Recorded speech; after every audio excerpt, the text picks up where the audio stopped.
You want to talk about some of the advice you have here in these points about vetting for a spouse? About what? I'm sorry. About vetting for a spouse. You got some really good talking points here on this email that you sent me about vetting for a spouse and red flags, attachment styles. I think there's Yeah, a ton of value in you going through this first. So yeah, maybe take like 15, 20 minutes and hit on those, and then we'll take the call in. yeah, for sure. I appreciate the opportunity to talk about it. Through my lens as a divorce lawyer, in over 90% of nasty divorce cases, uh, one of two things are present. Somebody has a personality disorder, okay?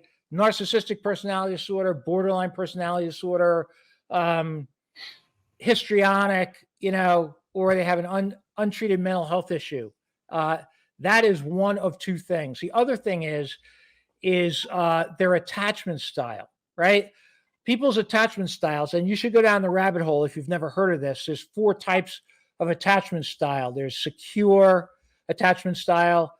There's avoidant attachment style. There's fearful attachment style. Uh, you don't.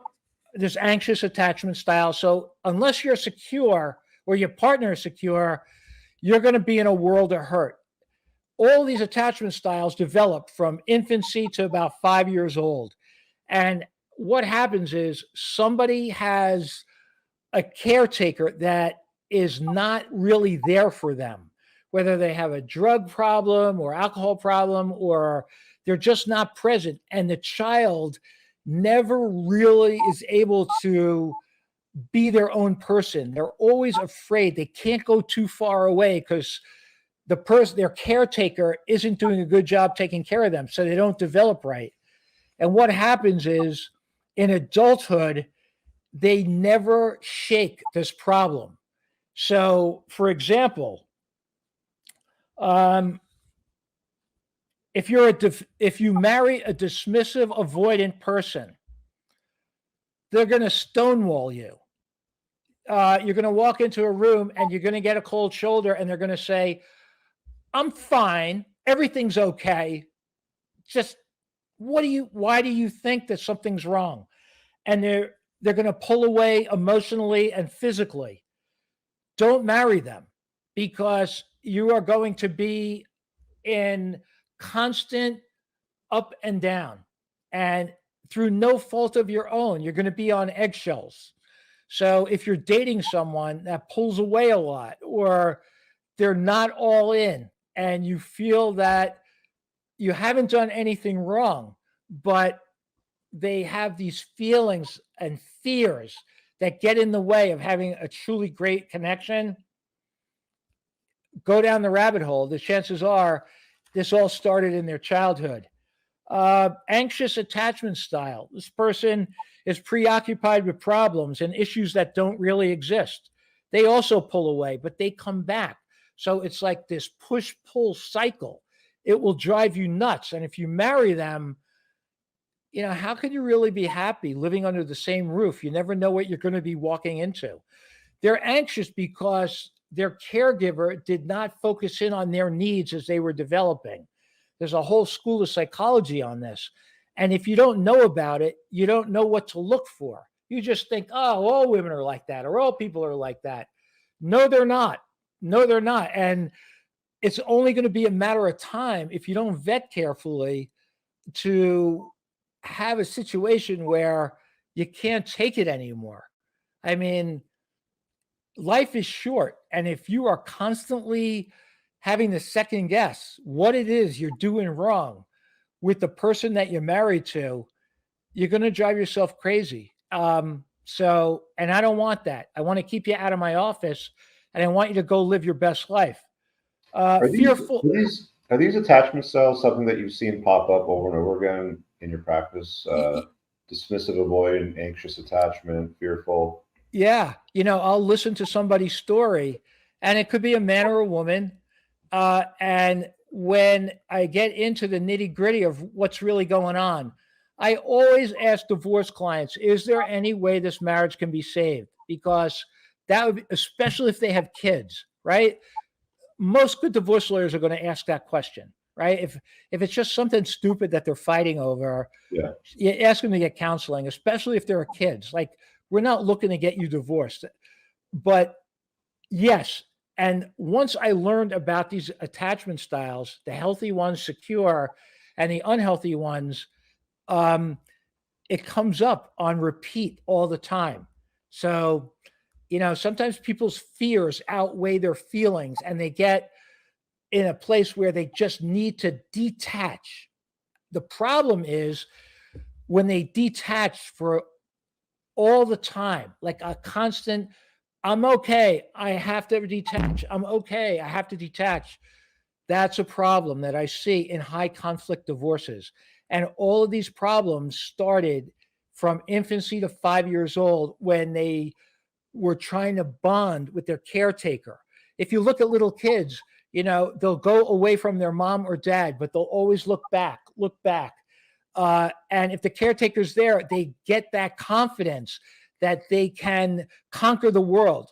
I always say, like, nothing's more powerful than a 5-year-old in a Superman costume. They can like do anything. But if their parent isn't consistent and they're not there, they bring that to adulthood and they don't let the relationship bloom and flourish. And then eventually the other partner, if they have that too, it's a recipe for disaster. If the Yeah. other partner is secure, they can be patient, but it's not the best life that they're living. And eventually they say, this is crazy. A lot of times the person will withdraw emotionally and intimately. So any sort of intimacy is inconsistent at best because the other person's preoccupied with things that they shouldn't be preoccupied with, but they can't help it. So, not to plain blame on people, it's just the attachment style is a huge issue and something you should vet for.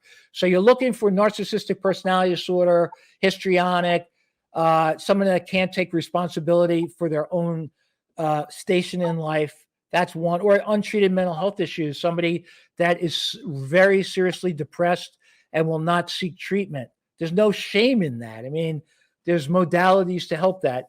And then the attachment style, if you see someone drifting away, and the overarching thing is you have to be able to trust the other person too. Without trust, there's really nothing there to build on. So trust is a given. Without that, there's no discussion really. You're not going to marry someone you don't trust. But these attachment styles are prevalent. And if you're aware of them, you could go down the rabbit hole. There's a ton of information about it. I think it was started by a psychologist in the 1950s, and it rings true in divorce court. I see it all the time where now if you have two people who are have bad attachment styles, both dismissive, you're not getting anywhere. It will never, if you have kids with them, if you have kids with each other, the kids are going to be in the middle of that. It's not healthy. It's better to stay single, work on your issues, recognize it, and then, get into a relationship if that's what you really want. So that's kind of it on my attachment style sermon. Yeah, no, they're really good points, and I haven't talked about attachment styles before, and I've come across this stuff at least a few times in the past year, and when I've looked at it, and it looks interesting, but it's like, I get to the point where it's like, okay, I've identified the red flags. That popped up over and over again during consults, during call-ins. Made a bunch of notes. It's it's pretty clear that you're going to invite a degree of chaos in your life, and I'm sure that the attachment styles are correlated to some degree with the red flags or the dangerous personality types like psychopathy or narcissism are intermingled in there. So it's like you really have your work cut out for you when it comes to vetting a partner for marriage and understanding the slaughterhouse of family law that you generally walk into. I mean, it's better in some places. It's not so much, I really hope you guys enjoyed that clip. If you want to watch the full-length podcast, you can find that over here, that clip's from. If you're newer to the channel, make sure you hit subscribe over here, and pin down below in the top comment, you'll find a bunch of useful links to my website, my supplement line, books, and a bunch of other stuff. Have an amazing day. Peace out.